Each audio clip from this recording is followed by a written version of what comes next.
Now, you might think Mexico and Colombia are basically the same for retirement. Cheap living, warm tropical weather, close to home. But here's what you may not know. One country will hit you with tax rates of up to 35%, while the other may actually give you a tax break. I've lived in both of these countries and helped many of our clients choose between them. And in this video, I'm going to walk through the pros and cons of retiring to Colombia and Mexico, including how you can actually move there and my personal opinion for your goals. Starting with Colombia. All right, let me be brutally honest about Colombia first. For those who don't know, I have a home in Medellin. When I first spent time here 5 years ago, I expected decent weather and cheap food, right? But what I didn't expect was waking up every morning in eternal spring. It's one of the few places on earth where you can live in any climate you'd like without ever leaving the country. Bogota feels like fall year-round at 60 to 70 degrees. Medellin has perfect spring weather, in my opinion, 70 to 80 degrees every single day. And the Caribbean and Atlantic coasts of Colombia are a perpetual tropical and humid summer. You're never more than a 2-hour flight from any climate you're craving. The cost of living, yes, is quite affordable. I'm talking $3 menú del día meals, which is like a lunch, that would cost $25 in Miami, $20 monthly gym memberships at nice places like Smart Fit and Bodytech, with better equipment than most US chains, to be honest. And rent for a 2-bedroom apartment in a safe neighborhood for $500 to $600 to $700 a month. My expenses dropped from roughly $3,000 on a shoestring budget in an American Midwest city to maybe 60 to 75% of that while living large here in Colombia. This really surprised me about South America's northernmost country as well. Colombia ranks number 22 globally for healthcare, a few spots higher than the US. I pay $80 a month for private insurance that would cost, I don't know, $1,000 or more back home. The facilities are modern, the doctors speak English, although I now speak Spanish and don't really ever use English here. And you don't wait 3 months for an appointment. This is the exact reason why medical tourism has exploded into a $250 million industry here in Colombia. Sure, it's often cosmetic procedures like boobs, butts, and bellies that attract foreigners, but private care for whatever you need can be really exceptional here. The expat community is huge and growing. This is another plus. Over 60,000 Americans now live in Colombia. In Medellin alone, the city with the fastest growing tourism industry and foreign population here, you'll find Facebook groups with thousands of members, weekly meetups, and established social communities. I play soccer with foreigners and locals. I go to networking events here with both of those communities. It's really quite amazing how simple integration can be here.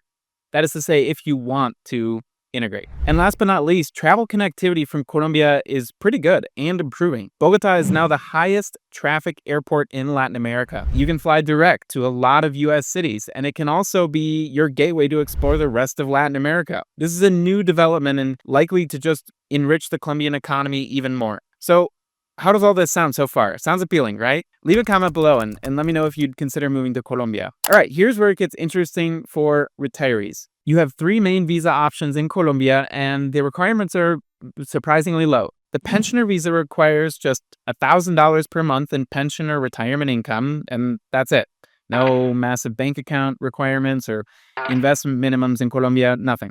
Just proof of that $1,000 monthly from Social Security, a pension, or retirement account distributions, and the visa puts you on the path to permanent residency in just 5 years and then citizenship in another 5.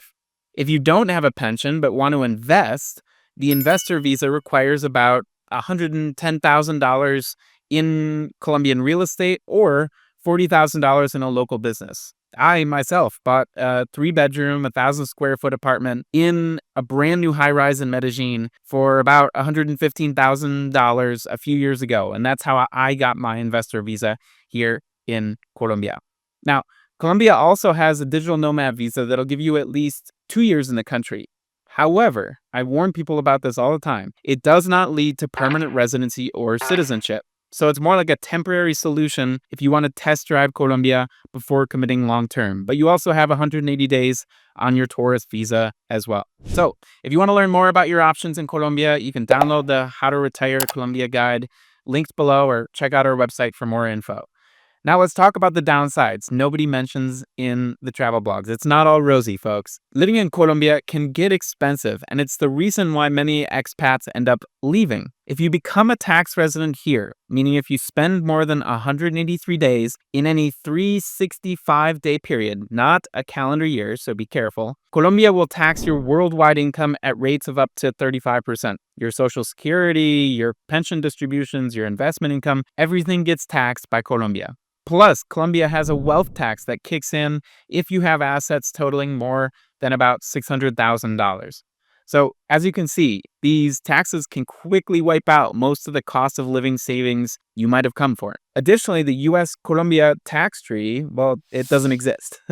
So, there is no protection against double taxation if you're a tax resident in the United States and a tax resident in Colombia.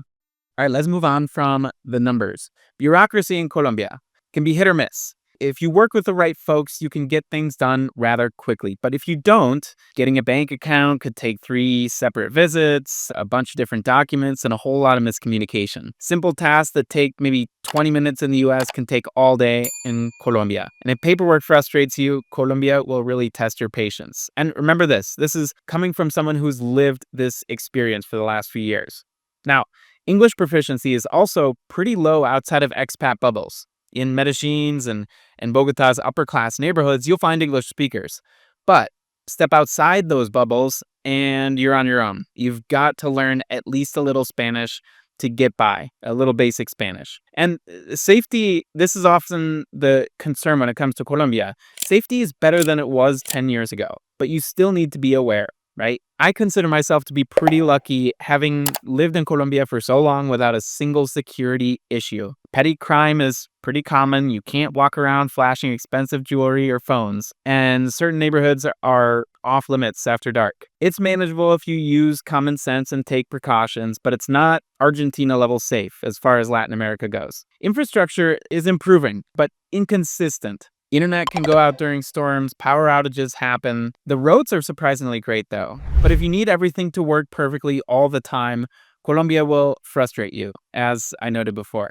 Now let's talk about Mexico and why it's the easy button for American retirees. Proximity to the US is probably Mexico's biggest advantage, in my opinion. If there's an emergency back home, if you want to visit family, or if you have business take care of stateside, you can be there in hours, not days. That peace of mind is worth a lot, in my opinion.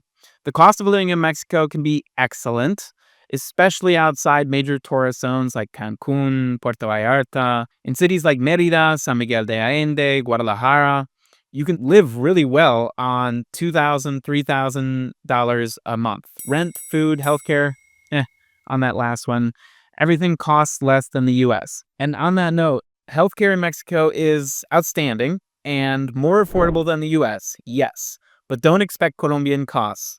One thing I really appreciate about Latin America is also this accessibility of certain pharmaceutical goods. You can walk into either a Mexican or Colombian pharmacy and you'll likely walk out with stuff that typically requires 3 doctors' sign-offs and a prescription in the US. The expat community in Mexico is also massive.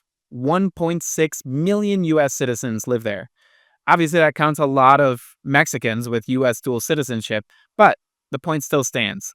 That includes huge retirement communities with established infrastructure, social groups, and support networks in places like San Miguel de Allende, Guadalajara, Oaxaca, Quintana Roo, Mexico City, Cabo San Lucas, and the Pacific Coast. You'll find English-speaking services, familiar comforts, and American grocery stores, even Walmart, in these places. And for such a large country with almost 3 times the population, Mexico's infrastructure is pretty comparable to Colombia's. Decent roads, reliable internet, consistent power in cities. And if you're looking for a familiar environment, Mexico will definitely feel more like the US than Colombia would. Now, here's where Mexico can beat Colombia for American retirees. Thanks to the US-Mexico tax treaty, your Social Security income may not be taxed in Mexico at all.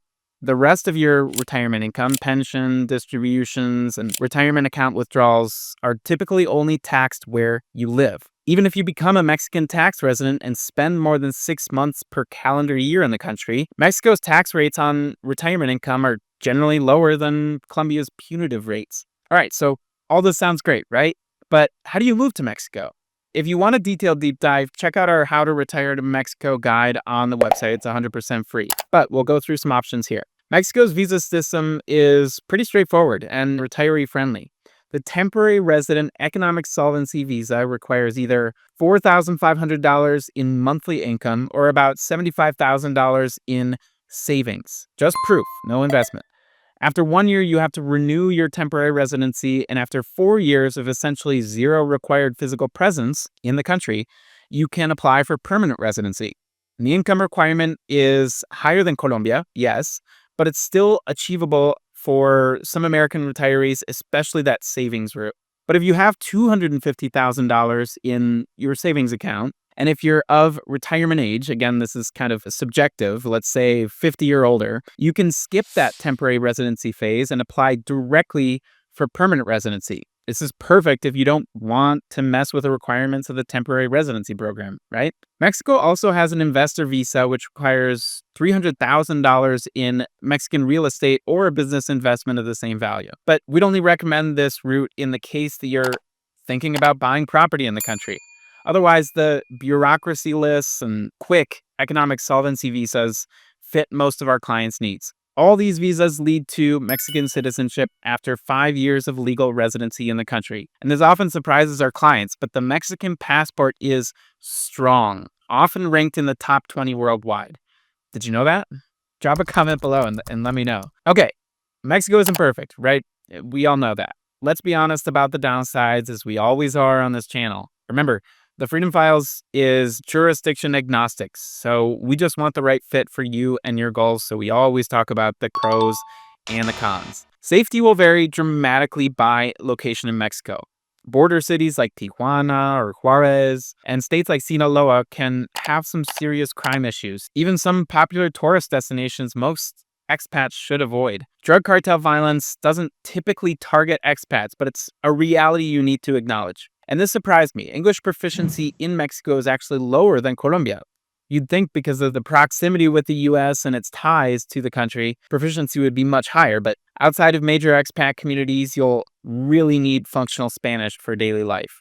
Another downside, some popular expat areas are getting expensive pretty fast. San Miguel de Allende property prices have doubled in the last decade. Puerto Vallarta is approaching U.S. coastal prices. Mexico City's Polanco, Roma Norte, Condesa are as expensive for rent and food as major U.S. cities. Bargain destinations in Mexico are becoming harder to find.